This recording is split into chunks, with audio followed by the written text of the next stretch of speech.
Dan juga di sebelah kanan saya, ini yang kami selalu minta tolong sama beliau ini, agar Bang Faisal Assegaf bisa tidak menghadirkan dalam waktu dekat ini pejuang, militan Hamas ke TV One. Jalurnya lewat Bang Faisal Assegaf. Terima kasih banyak sudah hadir di Catatan Demokrasi Bang Faisal.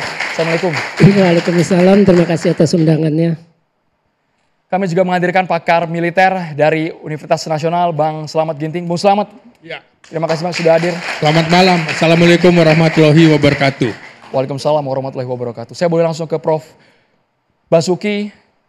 Saya manggilnya Dr. Basuki, boleh? Boleh gunakan mic-nya juga, kita cerita dulu ketika akhirnya bulan ini tiba di tanah air, pengalaman berapa lama berada di Gaza, untuk bukan hanya berinteraksi tapi juga mengobati mereka yang jadi korban jiwa maupun korban luka. Baik, terima kasih. Selamat malam. Sebetulnya sulit juga saya mau cerita ya, karena saya sudah sering menjadi dokter perang, saya sudah sering. Sudah pernah ke Baghdad, sudah nangani Ambon, tapi ke Gaza pun saya sudah 3 kali sebelum perang. Tapi yang kali ini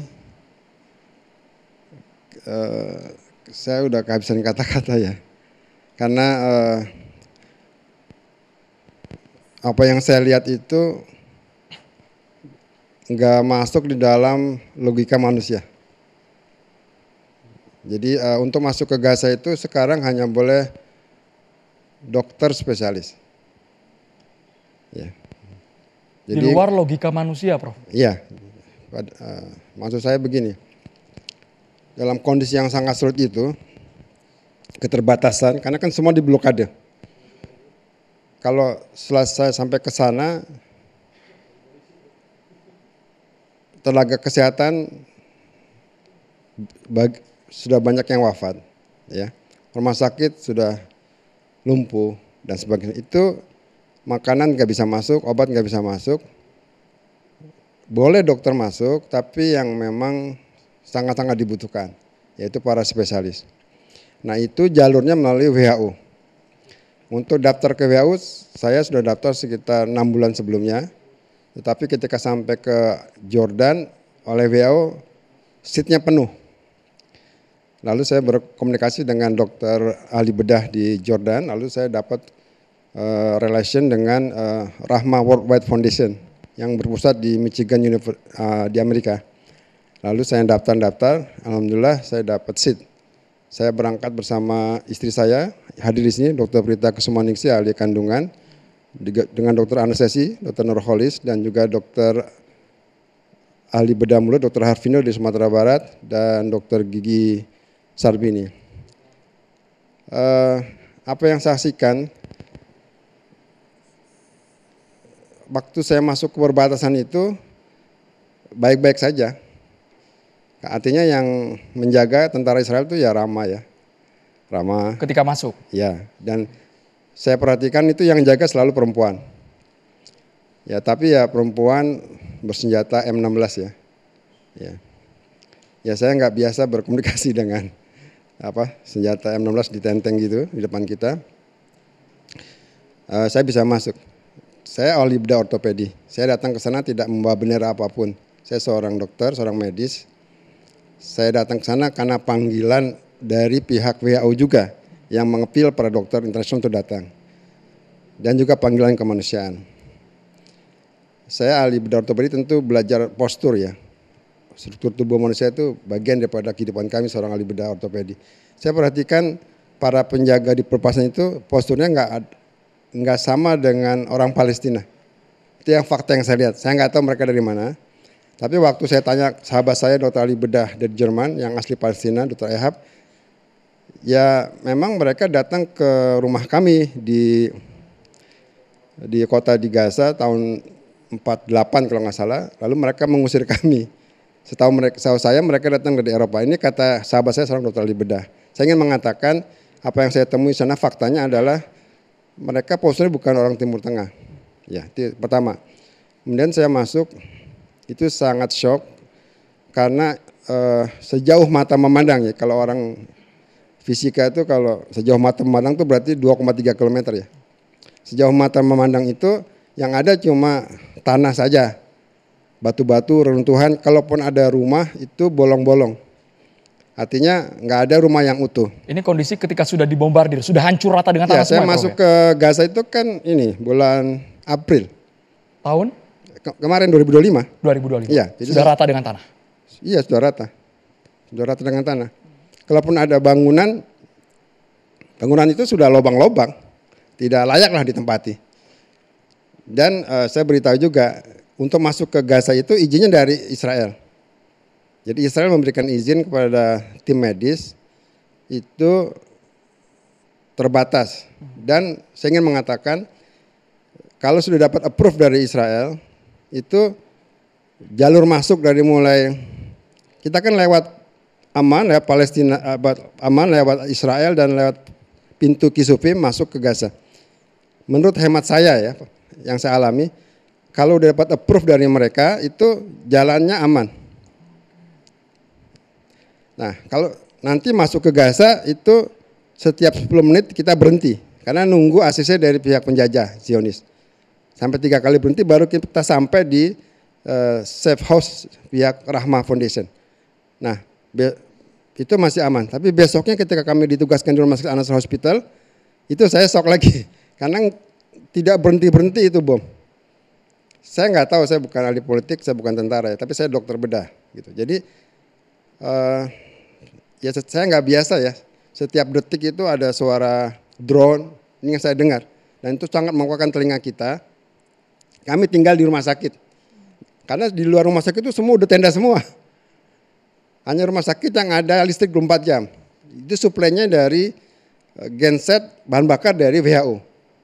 Kemudian air itu juga dari suplai dari WHO. Tapi kalau di luar itu ke tenda-tenda pengungsi itu ya nggak ada air bersih, gitu, nggak ada listrik kan, gitu. Jadi kami ditempatkan di rumah sakit, tinggal di sebelah ruang ICU. Apa yang paling membuat shock dok? Yang paling membuat shock karena berkali-kali suara drone tidak pernah berhenti. Nanti gini urutannya, habis suara drone nggak lama itu ada suara ledakan, ada blasting, ada bombing. Itu selama 24 jam. Bertubi-tubi. Bertubi-tubi. Iya, saya merasakan. Ya mungkin saya dokter biasa ya, bukan dokter militer ya. Saya nggak pernah saya alami di Baghdad, saya nggak alami di kota-kota yang lain di zaman perang yang lain. Karena saya sering masuk ke daerah perang. Nah terus nanti kalau udah ada drone, ada suara blasting, nanti ada suara sirine ambulans. Itu sangat memilukan. Karena ambulans itu saya bisa lihat karena saya tinggal di lantai 4 di dekat ICU itu di lantai 4. Jadi saya bisa lihat itu, bisa monitor. Ini ambulans ini ada 2, satu ke kamar jenazah. Itu udah tugas mereka. Tapi kalau ke IGD itu tugas saya turun ke bawah. Tapi ini luar biasa dokter, sangat kuat sekali. Kami mungkin seluruh rakyat Indonesia yang lihat lewat media, lewat TV, menyeramkan, suasananya mencekam setiap hari. Anak-anak semua jadi korban. Dokter kok bisa kuat banget dok? Di sana bisa kuat banget, bisa bertahan dengan segala atmosfer yang terjadi. Bahkan nyawa pun mungkin detik itu bisa melayang, jadi taruhan kan dok? Ya kami sudah daftar dan kami sudah tanda tangan 16 halaman. Bahasa kasarnya siap mati gitu ya. Jadi ada tanda tangannya, ada fakta integritasnya. Tangan. Setiap item itu tanda tangan. Memang kami sudah tanda tangan. Artinya kami sudah menerima apapun risiko yang akan terjadi. Dan dokter betul-betul sudah ikhlas? Ya insya Allah. Ya itulah kehidupan Keluarga kita. rela ditinggalkan? Udah kan kita kami, bukan memikirkan duniawi sama sekali. Kenapa dokter akhirnya mau menerima? Sekalipun ini sifatnya opsional kan dok ya? Nggak ada pilihan lain. Karena kan dokter-dokter di sana udah banyak yang wafat, banyak yang rumahnya hancur. Setiap saya ketemu dokter itu pasti salah satu keluarganya ada yang wafat.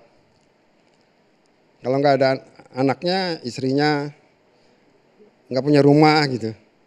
Jadi kehadiran kami di sana itu menyenangkan buat mereka. Kita bisa ngobrol, bisa diskusi gitu. Kalau capek saya ambil alih, saya kerjain operasinya. Kalau mereka masih kuat ya saya bantu-bantu saja. Jadi itu menyenangkan buat mereka. Kehadiran kita itu membuat rasa nyaman buat mereka dan dukungan moral yang luar biasa buat mereka. Masih ada orang yang mau masuk dan bukan orang Indonesia saja. Banyak teman-teman, maaf ya, dari Eropa, dari Jerman, dari Yunani yang notabene bukan seagama dengan Palestina. Mereka datang karena kemanusiaan, sama. Dokter sadar fasilitas sangat minim, Oh iya, peralatan rumah sakit semua dihancurkan, betul. tanpa bius, bahkan operasi kami pernah dipertontonkan, Ya. persalinan tanpa adanya bius. Itu betul dok, faktanya seperti itu dok ya? Kita harus sadar ya bahwa Gaza itu standar kedokterannya tinggi. Ya, saya tahu lah ya karena saya dokter senior ya. Levelnya Eropa. Jadi peralatan itu cukup ada. Memang saya ngomong apa adanya ya. Kalau menurut Direktur WHO yang di Timur Tengah, memang bukan target itu. Menghancurkan rumah sakit, membuat dokter mati, wafat itu bukan target mereka sebetulnya. Itu bagian dari strategi militer mereka. Ini bisa dikutip dari laporan WHO yang Timur Tengah. Jadi kalau lihat Gaza itu kan dibagi utara, tengah, dan selatan. Utara itu sudah nggak berfungsi pada waktu itu. Rumah sakit Indonesia nggak berfungsi. Rumah sakit Gaza di tengah nggak berfungsi. Nah, kalau boleh saya ceritakan, jadi ada sistematis. Jadi Gaza itu dibagi 3 dan disekat-sekat. Mereka mulai dari utara ke tengah nanti ke selatan. Jadi sekarang yang masih bisa berfungsi itu di selatan. Semua dokter-dokter dari utara, dari tengah itu ke selatan. Berkumpul di selatan. Tapi jujur saya masih tidak percaya dokter Basuki bisa cerita secara runut, jelas. Bayangkan apakah memang air matanya sudah habis selama berada di Gaza? Apakah memang kesedihan itu sudah betul-betul sampai kering karena setiap hari dokter dipertontonkan seperti itu dok? Ya, saya sebagai saya tidak bawa bendera apapun, saya seorang dokter bedah profesional. Dan saya juga berjumpa dengan teman-teman profesor dari Yunani, dari Eropa. Kita biasa diskusi, menyenangkan ya. Mereka aja datang gitu. Dari Jerman, dari Inggris, UK, dari datang. Biasa ngobrol sama kami, kita diskusi masalah medis ya, cara menangani pasien. Tapi kalau saya mau menyampaikan fakta-fakta di lapangan, saya demi Allah saya tidak pernah melihat kombatan, nggak pernah. Waktu tahun 2012 saya ke Gaza, saya masih jumpa itu. Di rumah sakit, kalau saya keluar rumah sakit, ada orang, wah saya ini begini-begini ya. Tapi kalau kami di sana kemarin, itu nggak bisa keluar dari rumah sakit. Kami mainnya cuma lantai 5, 4, 3, 2, 1, 1, 2, 3, 4, 5, ke kamar mandi, ke kamar makan, ke kamar operasi, ke ICU gitu aja. Nggak bisa keluar pagar. Karena setiap hari Israel itu mengeluarkan peta digital. Jadi kalau di sana ada peta digital setiap puzzle-puzzle gitu. Nah rumah sakit kami itu dulu hijau, sekarang merah. Saya nggak bisa cerita di sini. Tapi kalau mau lihat WA dari teman-teman saya sekarang yang masih kerja di sana itu nggak bisa lah, nggak patut kita ceritakan karena kondisinya udah nggak masuk akal. Gitu. Yang saya temukan itu anak-anak gitu, ibu-ibu, orang tua gitu. Saya jarang nemu orang muda gitu, jarang. Yang temunya anak-anak. Satu yang pertama. Yang kedua yang saya juga perhatikan, mereka itu, saya dokter bedah ya, jadi lukanya itu kecil, hampir bahkan ada juga yang nggak ada lubang masuk ya. Tapi nanti struktur tulangnya hancur total kalau kita operasi. Saya nggak tahu ya, saya bukan ahli militer nih Pak. Saya cuma memberikan faktanya seperti itu. Nah karena standar Eropa itu tinggi di Gaza itu, kita tetap bekerja, tetap menjaga standar kedokteran yang terbaik, ya, walaupun kondisinya terbatas. Dan siang malam bekerja. Kebetulan pada waktu itu nggak sedahsyat sebulan sebelumnya. Kalau lagi dahsyat seperti kemarin di perang kemarin ini, satu hari bisa 1.000 pasien di IGD. Bukan hanya warga sipil dok, bahkan pekan lalu seingat kami ada dokter Marwan Al Sultan juga diincar, juga Ya, jadi sasaran. Tadi kan saya mengatakan itu bukan target, itu strategi militer mereka. Itu pengakuan dari Direktur WHO di Aman. Demikian, bisa dilihat, dicek di WHO. Di rudal di kamarnya. Ya, nah ini yang saya ingin katakan. Saya juga banyak nulis di opini-opini koran nasional. Saya bukan ahli AI, tapi saya melihat ya, nggak mungkin ada ruang pasien satu kotak begini, itu sebelahnya nggak rusak. Titik itu rusak. Nah itu kalau saya tanya, itu pasien apa itu yang kok ada di dalam kamar itu? Mereka menuduh itu jurnalis yang membela, tanda kutip membela Hamas ya. Kemudian itu di rudal. Jadi itu bisa pas. Jadi sebelahnya itu nggak kena. Yang kena hanya titik itu. Sangat presisi. Ya. Nah, ada relawan dari Malaysia mengatakan ini. Jadi drone itu kata Real Malaysia ada 3. Karena dia pernah melihat drone itu masuk ke kamarnya. Jadi tidur di kamar rumah sakit itu drone tuh masuk. Mungkin dilihat ini orang Malaysia ya. Jadi di drone tuh pergi lagi. Jadi drone tuh ada 3 jenis. Satu drone observer, ada drone untuk mutu-mutu itu. Kemudian 3 ada drone yang dilengkapi dengan alat gitu. Itu yang menembak kamar itu bisa pas. Gitu. Dan kalau cerita itu sudah banyak teman kawan saya yang syahid, yang wafat ya, dokter. Rata-rata mereka itu dibunuhnya itu di rumah bukan di rumah sakit. Jadi mereka penjajah juga tahu hukum internasional. Bukannya nggak tahu ya, tahu persis. Jadi semua rata-rata itu ketika pulang dari rumah sakit ke rumahnya itu dibom. Sehingga korbannya bukan hanya dokter itu, tapi istrinya, ya anak-anaknya, ya orang tuanya gitu. Nggak ada dokter di rumah sakit kerja itu nggak ada. Jadi kalau udah pulang di rumah baru mereka lakukan itu. Nah kalau ada yang sakit dituduh dicurigai mereka, ya mereka yang saksikan seperti itu. Jadi kamar tuh kosong. Dia bisa pas gitu. Saya nggak paham ya masalah itu, tapi itu yang penting. Yang ketiga juga, saya sebetulnya secara rohani itu saya belajar banyak. Gitu. Belajar banyak bagaimana dokter nakes itu bisa bekerja tetap dengan high standard medis ya, dalam kondisi yang terbatas, tanpa gaji. Tanpa gaji, rumahnya tinggal di tenda. Jadi kalau ke rumah sakit itu mereka dijemput oleh bus-bus. Mereka tinggal di tenda dijemput ke rumah sakit. Kenapa dijemput oleh bus? Itu karena approval dari pihak penjajah. Jadi nggak mungkin orang tuh lalu lalang. Jadi sekarang ini kondisinya di titik aja gitu. Kalau mau berubah itu mesti izin penjajah. Kalau diizinkan boleh orang bergerak. Nah jadi si dokter tenaga kesehatan itu di tenda-tenda, nanti dijemput oleh pihak rumah sakit dengan bus. Tentu si pihak rumah sakit sudah approve ke penjajah kan. Kalau udah ACC dijemputin tiap hari gitu. Begitu aja kerjanya. Kita nggak bisa ke pasar, nggak bisa jalan-jalan. Ya jadi titiknya udah fix. Itu dalam kontrol pihak mereka itu. Tapi luar biasa nih di tengah keterbatasan Dr. Basuki betul-betul tidak menyurutkan semangatnya. Sekali lagi saya garis bawahi orientasinya bukan uang, bukan gaji, tapi rasa kemanusiaan. Yang kami kaget ketika dokter cerita seperti ini, Pak Slamet Ginting tadi sempat sampai menangis, mengucurkan air mata. Alasannya apa? Padahal mungkin Pak Slamet Ginting belum pernah sama sekali ke rumah sakit Nasr di Han Yunis, Pak Slamet Ginting ya. Sesaat lagi pemirsa di catatan demokrasi kami kembali.